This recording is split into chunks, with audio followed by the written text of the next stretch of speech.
जय श्री माताजी।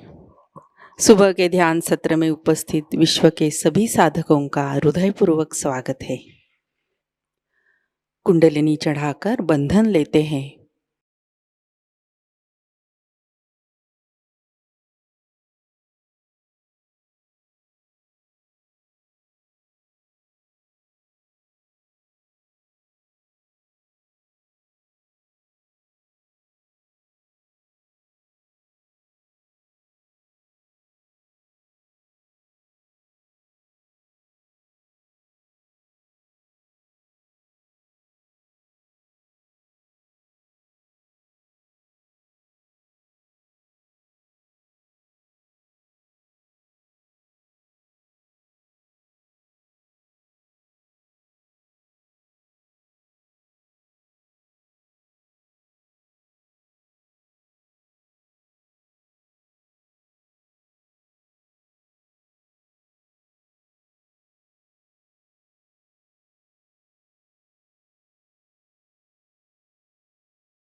तीन महामंत्र, तत्पश्चात श्री गणेश मंत्र।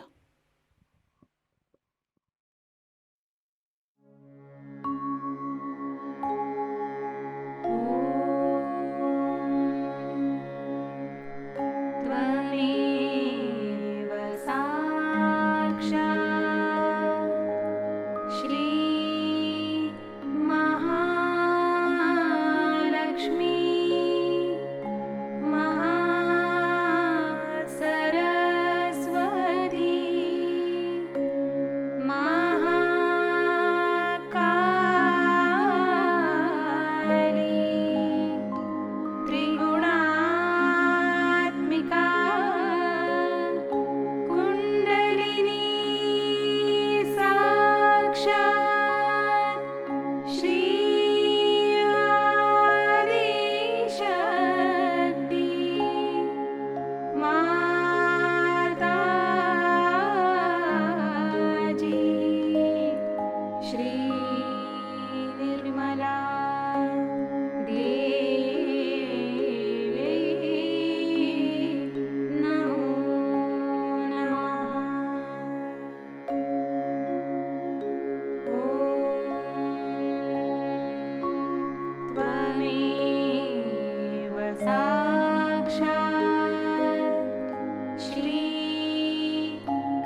परम पूज्य श्री माताजी, कृपा कर सामूहिकता की सहस्त्रार में आप विराजिए।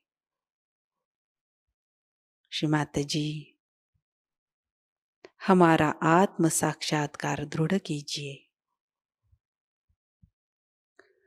हमारा अहंकार और प्रति अहंकार आपके श्री चरणों में समर्पित है। कृपया आप हमारा समर्पण और कृतज्ञता स्वीकार कीजिए। सहस्त्रार पर अपने चित्त को स्थिर करते हुए कुछ समय ध्यान में बैठते हैं।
ध्यान की इसी अवस्था में अमृतवाणी ग्रहण करते हैं।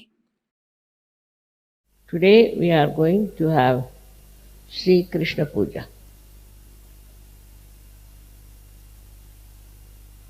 It is a very important thing about the power of Shri Krishna that gives you a witness state.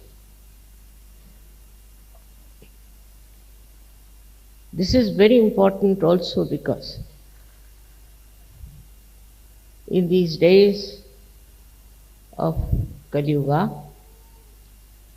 and complete confusion of value system, all kinds of turmoil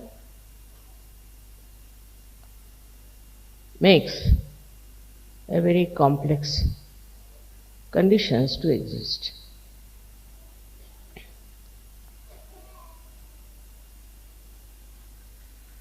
The state of witnessing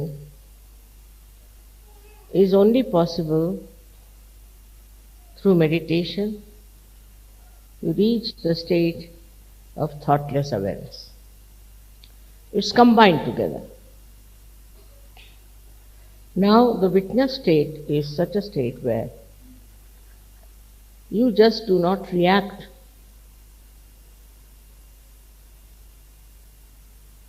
If you react, then the problem starts.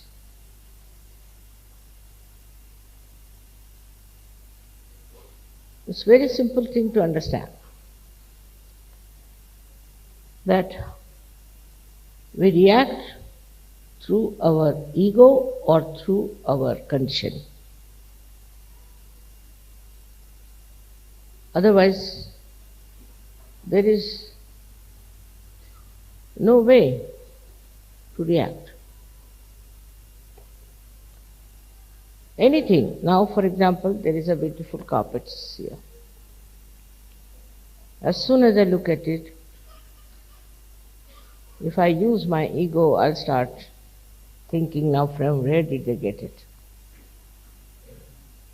How much they paid it?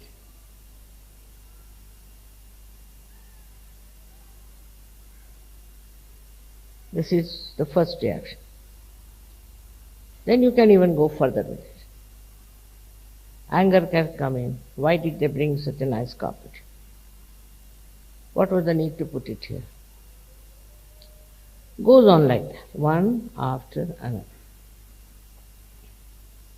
Now in my conditioning, if I see these things, I would say that this color is not suited for Krishna Puja. They should have had another puja, another color for this Krishna Puja. So this kind goes on from one to another to another.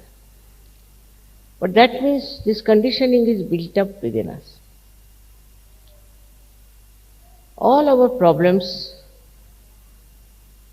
of our conditioning are really horrible. For example, racialism. We have racialism. In America it's very much more, you can feel it. Though they don't say, but if you go, say, from Italy, you feel it. If you go from India also, you can feel it. Now, why this racialism? What is the reason? Why do we react to this kind of horrible hatred for another community or another color, which is only skin deep? Now, with rationality, you might be able to explain, oh God, these people, they are absolutely useless, or they have come to our country and are just troubling us. All these conditionings are there. But if you see, when they talk of immigrants, the Americans must know they are immigrants, all of them. America never was their country. And they threw away all the other Red Indians, took away their land, and very nicely they are the owners of America. But the reaction is those who are not white complexion, they are all to be condemned, tortured. Now, if they are by nature violent, then also this conditioning of violence comes. Then they start killing each other. They have killed ruthlessly so many people, thinking that they have a right to go into any country and kill everyone and take the land that is not their own. Actually, land doesn't belong to anybody as such. But nobody has a right to go to some land and try to occupy it and throw away the people who do not belong to that country. Yesterday was the Independence Day of India, and I have seen the flag going up, our national flag, and the British flag going down. All that has happened after so much of struggle, so much of sufferings of the people. Because they came to India, landed nicely there, and became the masters. So, this is also a kind of a conditioning that comes in a collective way, that you go into anybody's country, throw away the people from there, or sort of occupy that place and become the masters. It's like going into somebody's house that belongs to somebody and throw away the people who are inside and nicely settle there as the owners and the masters. Because they have better intelligence, perhaps the cunning more in them. With that cunning, if the white people think they can rule the black people, is not where you can develop a witness state. Can you take the baby out? Why is she crying?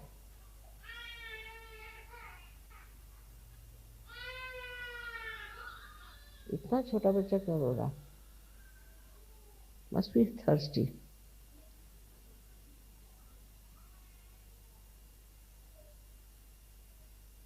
All right. So this kind of conditioning is like a plague and moves from one country to another country, where some people think they are superior and make people look inferior, and the people also are there who accept this kind of situation, accept this kind of a position where they are supposed to be equal.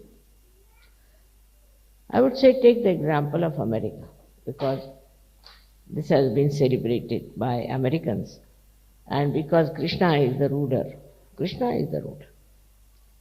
of America.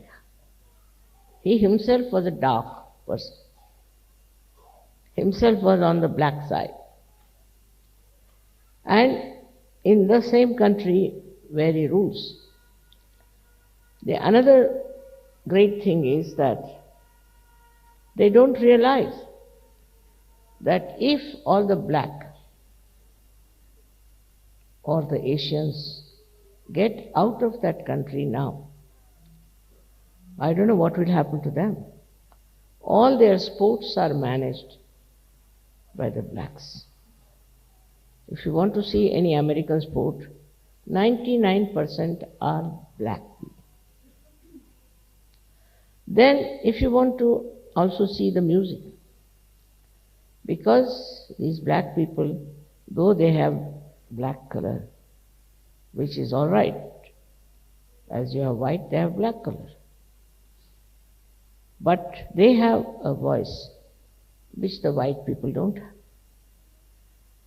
They can sing so well that no white people can compete with them. The full justice done to the color. Now, if you take out the Asians, all doctors, all nurses, all architects, all accountants, all of them will disappear. Now what will remain? You have to understand that it is color which is nothing to do with your intelligence, with your value system, with your spirit. We are here to achieve our spirituality. The spirit doesn't understand color. because it is so superficial and it is so very cruel to condemn someone for the color. Same now is happening as the reaction. Every action has a reaction. So what happens is that you find the blacks are reacting. They are reacting and their reaction can be very dangerous. Every day I read their reactions are coming up so badly, not in America, but all over. They are now thinking they must rise and oppose this domination. But in their own country, where they have people of different colors, little variation, I think. They are all black people, but little variation maybe. So they form groups and they start cutting each other's throats. I've seen on the television how ruthlessly they kill. I don't know what is the difference of color is, but somehow they have formed groups, and this group will go kill that, and that group will come and kill. It's not like Kaurava and Pandava. It's not two types of people, absolutely opposite. It's not that the negative and the positive is there. It's not. They are all negative, whether they are white or black. And they start quarreling and fighting with each other. Now this violence is growing so much. I think violence is the only weapon they use now to express themselves. You see here, something happens, so somewhere there you find they explode bombs and kill so many innocent people. It's very, very sinful to do like that. Even the slightest violence is sinful. And this kind of a violence, in the eyes of Shri Krishna, are absolutely to be punished very badly. Now this comes through ego. You think because you belong to one clan, another clan you can kill. Or something like that. A funny idea into human mind comes in, and you decide that you have a right to kill another person. Or one may say this comes from hatred, but hatred is an outcome of ego. When the ego starts acting, it collects all these things, like hatred, also possessiveness, anger, violence.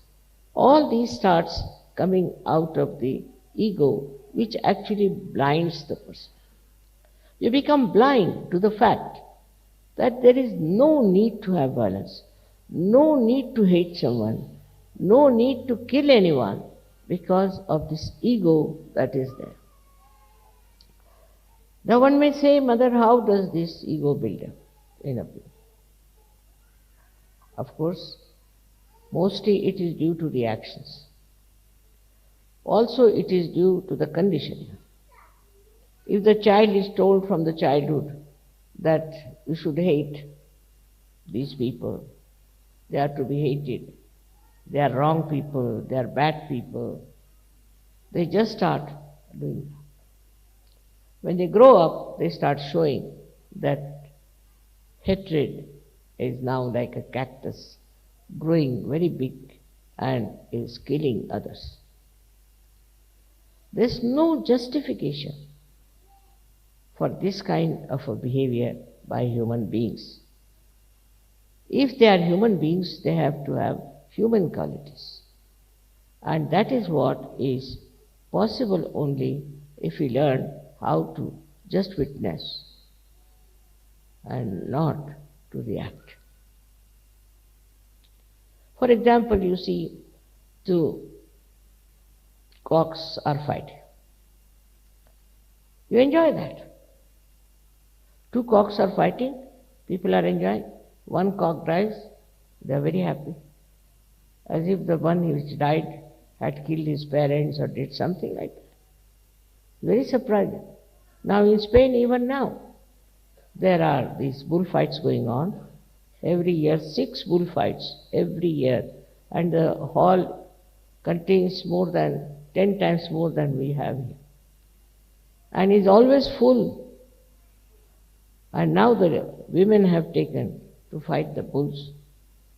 Now if the bull is not killed, they allow the bulls to go on the street and kill people. This kind of a violent enjoyment is still lingering into the minds of the people. It is so sad to see people who are now talking of humanity, talking of peace, talking of joy, are still enjoying these violent acts. Either they are doing or they want to watch. So then you go to these films and things that are being created of a horrible violence, and people enjoy it. Enjoy such films, and such films are again created. Now, if you really become a witness state, if you are in a witness state, then what will happen? If you watch any such things that are happening, it will subside. If you are in a witness state, and if that level, then no accident will take place in your sight. Even if there's an accident, then you can save the person, you can help the person very actively. That's in a very small scale. But even in a very large scale, you can do something wonderful. I remember I was not very old at that time, but we were living in a house very close to the secretariat, where they had a strike. And they were asking for separate Maharashtra or something. So the police was standing there, and by the order of the chief minister, they were shooting at everyone who was coming. Anyone who passed through that road, they were shooting. They were enjoying a shooting game, all of them. I saw all this and I just couldn't bear it. I just went down and asked the police to stop it. They stopped. You'll be amazed, they stopped. Then I carried those people who were wounded up in my house, took out their bullets and all that, called the ambulance and saved them. But for that, one thing was there, I was in a state of witnessing. So you become fearless. There is no fear at all once you learn how to have the state of witnessing. Because when you are not witnessing, you get disturbed, you get upset, you get excited, you may join also this wrong time of it. But if you are in a state of witnessing, that itself is a power. And that witnessing state helps you to win over so many difficulties of other people. This is Chinese story about a saint. So one king brought his cock to him and said, "You train my cock in such a way that he should win." He said, "All right." So he kept the cock with the king for 1 month. And when the show started, different cocks came from different places and they all started fighting. This cock just stood up and was watching, just watching. And other cocks got such a fright. They couldn't understand how this fellow is not disturbed. He's just watching, he's standing, he's doing nothing. So all they disappeared from the arena and he was declared as a successful man. So this is the best way to bring non-violence.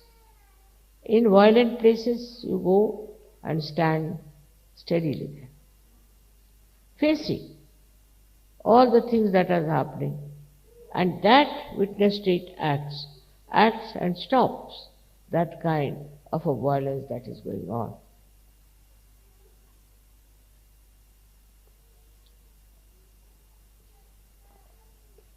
But witness state is not a mental state. It is a state of a spiritual ascent where you become a witness. Best way to practice witness state is not to criticize anyone. Not to criticize. I've seen people who are all the time criticizing others. They cannot criticize themselves, so they start criticizing others. So much so that they don't even see what's wrong with them. They don't even say what wrong they have done to others, because they think they have a right to criticize others, and they enjoy this criticism very well. Actually, there's nothing to be criticized. You just watch and see for yourself. That's all is your right. You have no right to criticize anyone or anything. But some people think if you do not criticize, then it will go on like this and it will never stop. It's not that. Once you watch the thing yourself, only just watch, your attention itself is enlightened now. With that enlightened attention, you can just watch and stop the nonsense that is there. But we are always conscious that we are something great and we have to do this and we have to do that. Under these circumstances, what happens is that you become another problem. Because what can you do? You can't do anything. But what you can do is to watch. By watching and by just seeing things as they are, you really develop a very different state of being. Firstly, all such people who are just witness, what happens to them is very interesting, that their memory loss is much less. Because whatever they see becomes like a picture to them. Like we can say, they can tell you even the color, the folding, everything. Whatever they see is so much in their mind like a photo, and they can tell you exactly what they have seen. And your memory is not lost. While if you react onto everything, your memory becomes horrible. And people are so much habituated with reacting. Like I know of one gentleman, he had a habit of reacting, and I was going with him in the car. So he was reading every advertisement, every name of every shop, every person, everything. He was just telling who is that, what is that, this, that. I was wondering, look at this gentleman, he's talking so much, what will happen to him? But ultimately I found that all such people who are all the time reacting become, actually they have, I think, senile decay, or maybe they become forgetful, very forgetful. But this is not the only loss we have. With this kind of people, when they are formed into a collective, they can be very dangerous. Because with that kind of a nature, they have to do something. They must do something, because after all, they are combined together for a purpose, or we can say for some reactions which all of them have built. In small things, in big things, you'll find people do like that. And some people who are very much developed in this kind of behavior, can collect lots of people and do any amount of harm to others. I would get the picture of Hitler. For 9 years, this fellow was watching what wrongs Jews are doing. He wouldn't watch what Germans are doing, what wrong they are doing to the society. And that time the society also was very bad because they were having all kinds of licentiousness. Now he was noting down, these Jews are like this, they do this, they take money, they lending money, all kinds of things he got into his head. As a result of that, he built up a reaction into him that we must somehow or other see that these people go away from Germany. But then he thought, even if they go away from Germany, they'll prosper again. So why not kill them? I mean, to such an extent that even, you cannot see such films. You cannot see anything of that nature that Hitler did. But he did it. And people who followed him also did it. Without feeling any hitch, as if it was a matter of great pleasure or a joy, or maybe it's a duty. How could they get duty bound to such a horrible thing like killing thousands and thousands of Jews? What Jews had done to them, they could have corrected it. But why did they indulge into such violence? And they wanted to finish all the Jews of the world. It can be very, very dangerous because once you start losing your witness stage, you can fall into negative collectivity. And thus, this negative collectivity acts in such a bad manner that all the conflicts of the world, all the problems of the world perhaps are related with this. So as Sahajogis, what should we do?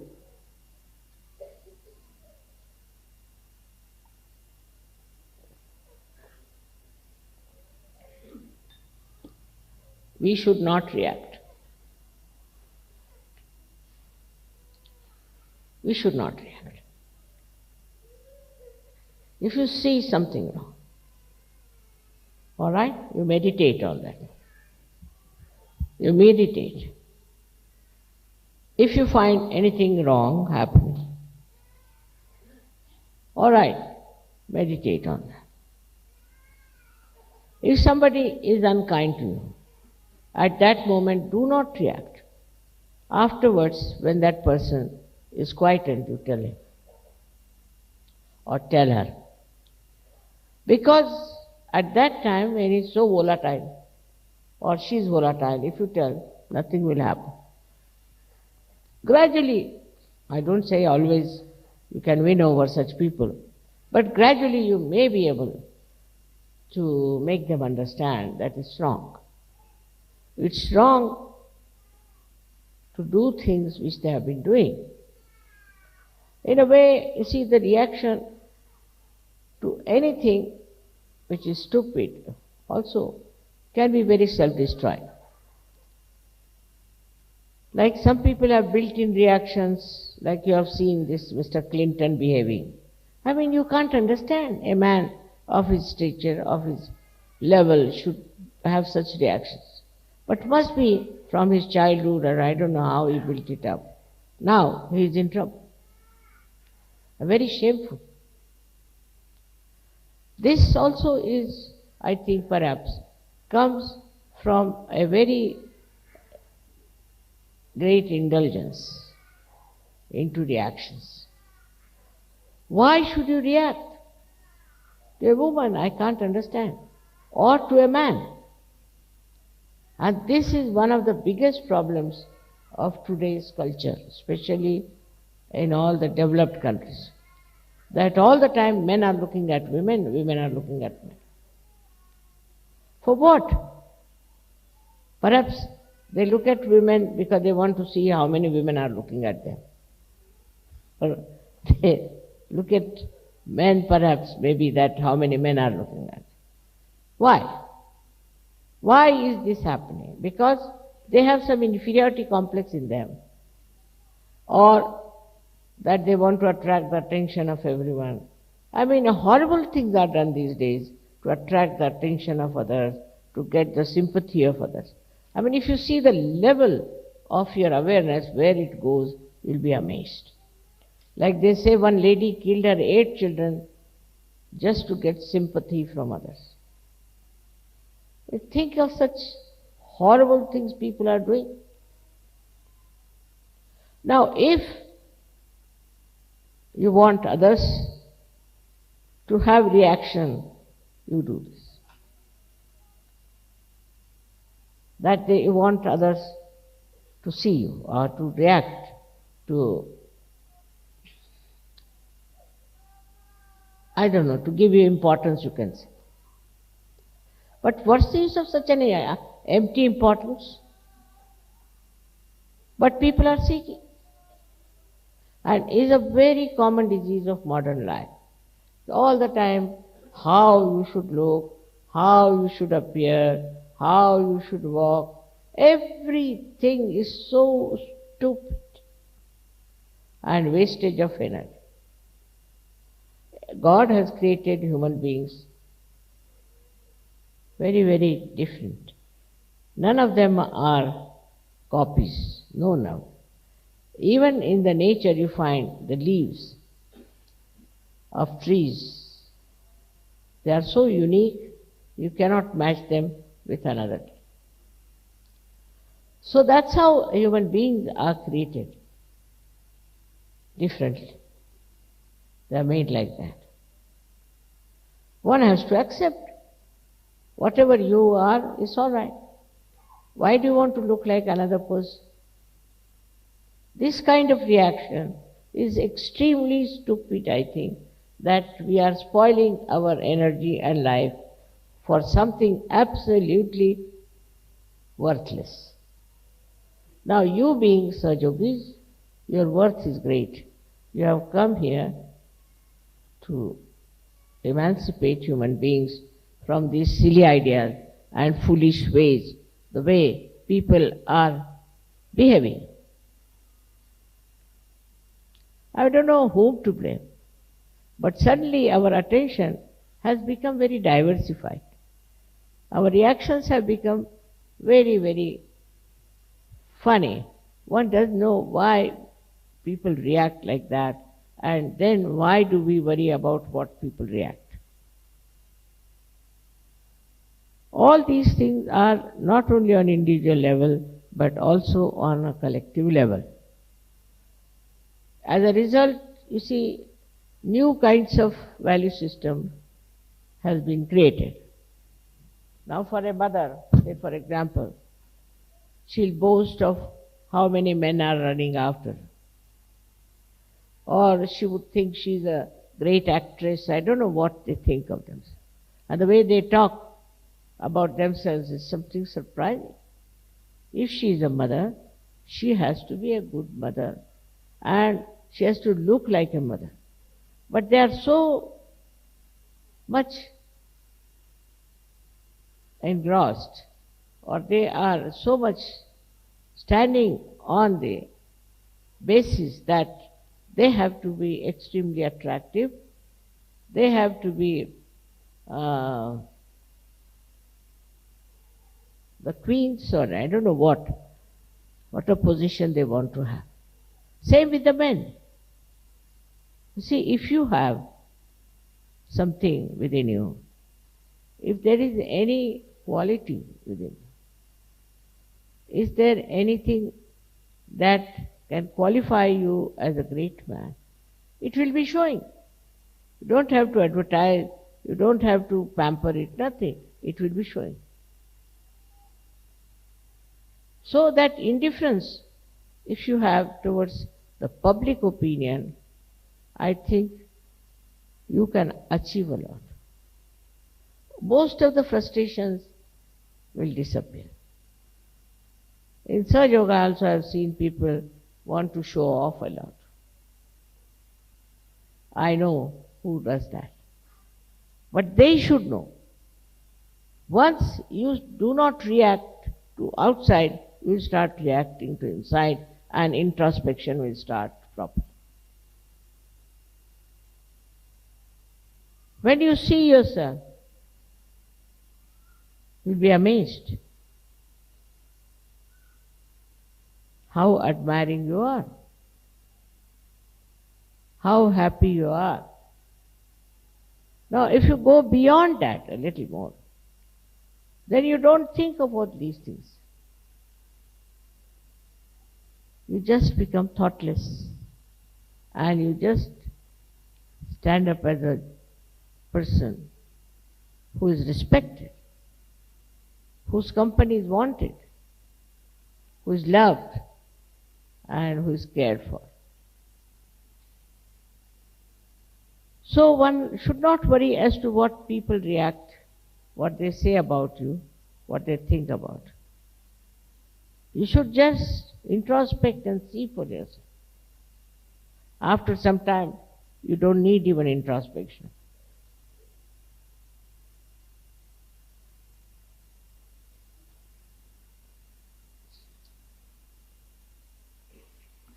It is a kind of a state I am talking about, where Shri Krishna told Arjuna that I will not fight. So in between me and the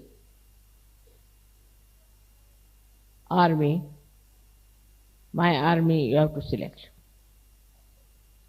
So Kauravas said, no, we'll take our army. Your army. You give us your army. And we'll strengthen our army. But Arjuna said, I don't want army. I want you.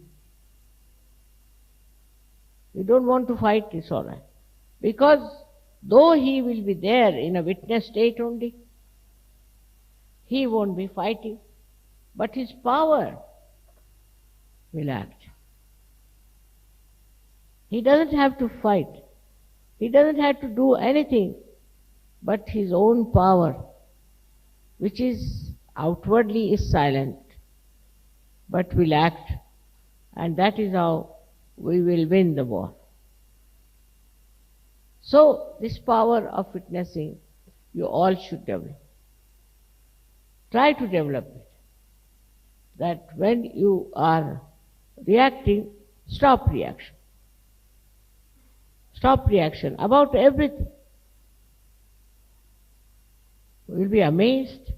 You will find yourself a very, very powerful person, in the sense you will have no ambitions, you will have no desires, you will have no special fondness or anything. But just you are witnessing the drama. It's very interesting to witness also, because then you understand the humor behind everything. You understand the stupidity behind everything. You understand also how people have been so violent, and you just laugh at it. You don't get upset, excited, nothing. Just laugh at it. After some time you will be amazed. Your witness state will increase. And when in the collective all of you have that witness state, you can do wonders without doing anything, without saying anything, without acting. Only your presence itself can work it out. I don't say that it will have effect on everyone, no, can't say. But most of the people, any person who is in that state, he is the one who brings peace, he brings joy. I'll tell you a story of a Sahajayogi who was going to another island. He was living in an island for Sahajayoga work. And he found the whole sky was covered with very black clouds, thundering clouds. So just looked at them like this. And he said, wait till I come back. I'm going to do mother's work. He went to another island. He did the program, everything happened. And when he came back, he wanted to sleep. And suddenly it started raining and thundering. Even the nature understands. Nature understands that you are in that great state of witness. But if you are very ambitious, even in Sahajayoga I have known people who are very ambitious. They want to become leaders, I don't know what else. Actually, it's all a myth. All mythical things they want to get to and worry their heads about mythical things. Once you learn how to witness, you will know the myth, you will know the absurdity, you will know the Maya. So to overcome the problems of personality, the best thing is to witness. Practice witnessing. Everything. Before talking, practice witnessing. Before giving any comments, just start witnessing. It's a very, very satisfying attitude. In Shri Krishna's life, the greatest power he was a witnessing personality. Without doing anything, without taking a sword in his hands, without talking about fighting, he is the one who has helped Pandavas to win the war. Not only, but through his Gita, he has tried to tell us what we have to do to win the war over evil. Whole Gita is the witness state he described about. If you read it, Gita now, from this angle, you'll be amazed to find that everywhere he is like a witness, describing everything, whatever he sees. And he will tell you how this witness state has helped him to understand also human beings. He is a man who was, we should say, was not such a big businessman. Because first he told you that how to become Sthitaprajna. Sthitaprajna is the one who is in the witness state. If you see all these verses on Sthitaprajna, is nothing but a person who is in witness state, how he lives, how he is happy, how he looks at things. It's interesting, very interesting. First he describes that, not like a shopkeeper who will describe first the bad thing, but he starts with the best. Then he goes down to other things and tell you that whatever are the three aspects. The first he talks about karma, and many people get stuck at that point, that whatever karmas we are doing, we'll get the punyas out of it. But he is not. He didn't say that. If you know him, then you will know he never meant that. What he says, that whatever karmas you have to do, you can do it, but leave the results to the divine power. Results are from the divine power. Now maybe that some people think that they have got money because they have done good karmas and start doing all kinds of bad karmas with that money. He didn't say that. He said, leave the results. to the divine power. Because divine power knows best what is for you. And so, if you think you have done something good, you have served somewhere to the poor, you have done something really good for the women or anything, the result of that, you leave it at the feet of the divine power. Means that you don't build up an ego for whatever you have done. So very well he has written this, but to understand him, one should have again the witness state to see what he has written about karma. Then he has written about jnana. Jnana means where you know. But that doesn't mean you go on reading books, never. Jnana means to know what you are. That means you have to be a Sahajayogi, by which you know so many things through vibrations. Jnana doesn't mean reading books. By reading books, you become more ignorant. So jnana means that you must know yourself. If you do not know yourself, you do not know anything.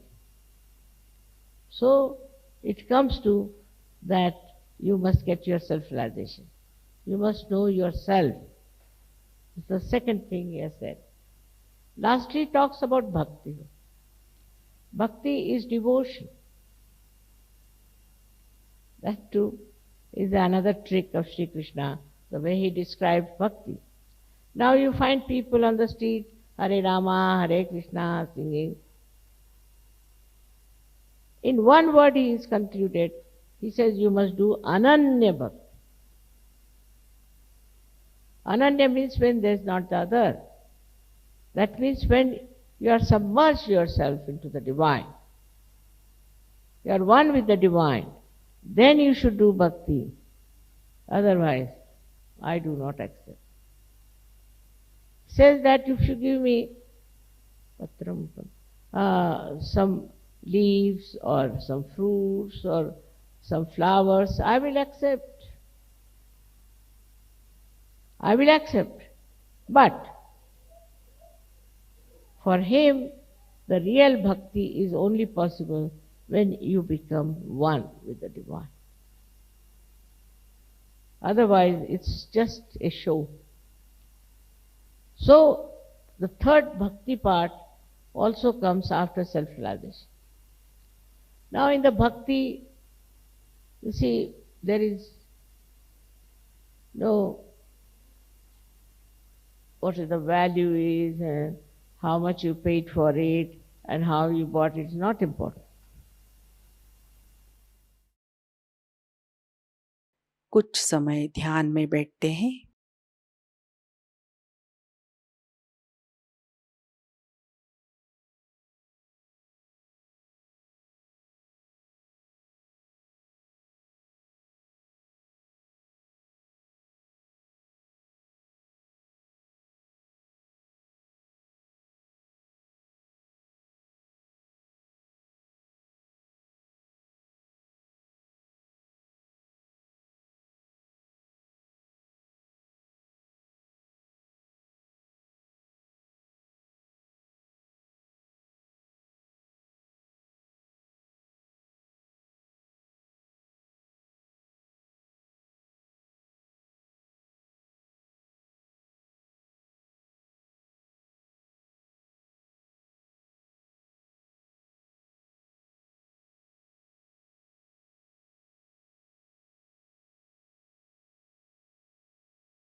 जय श्री माता जी।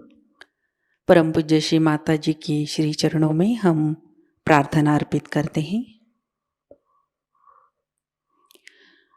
परम पूज्य श्री माता जी, आज का ध्यान आपके श्री चरणों में समर्पित है। आज की अमृतवाणी में आपने हमें जो ज्ञान प्रदान किया, सामूहिकता आपकी ऋणी है। हमें भौतिक प्रलोभनों से दूर रखिए। हमारे अंदर स्वयं शिस्त प्रस्थापित कीजिए। श्री माता जी, कृपा कर हमें आविर्भाव स्थिति में, अतीत स्थिति में, अकर्म स्थिति में स्थित कीजिए।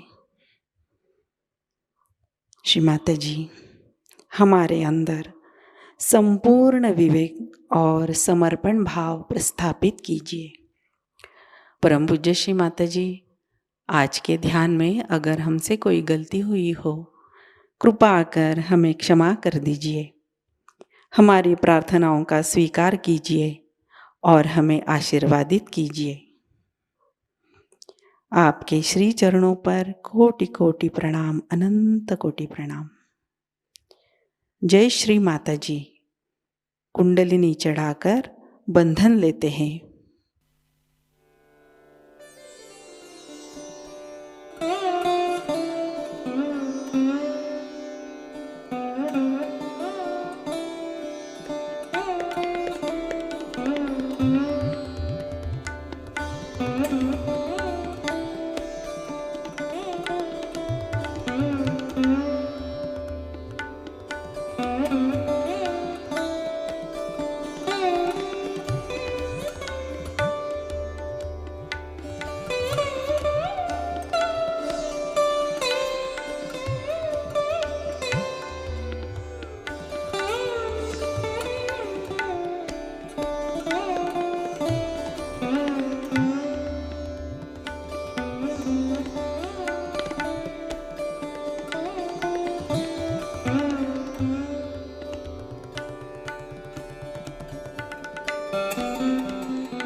आज का ध्यान सत्र अभी संपन्न होता है। जय श्री माता जी।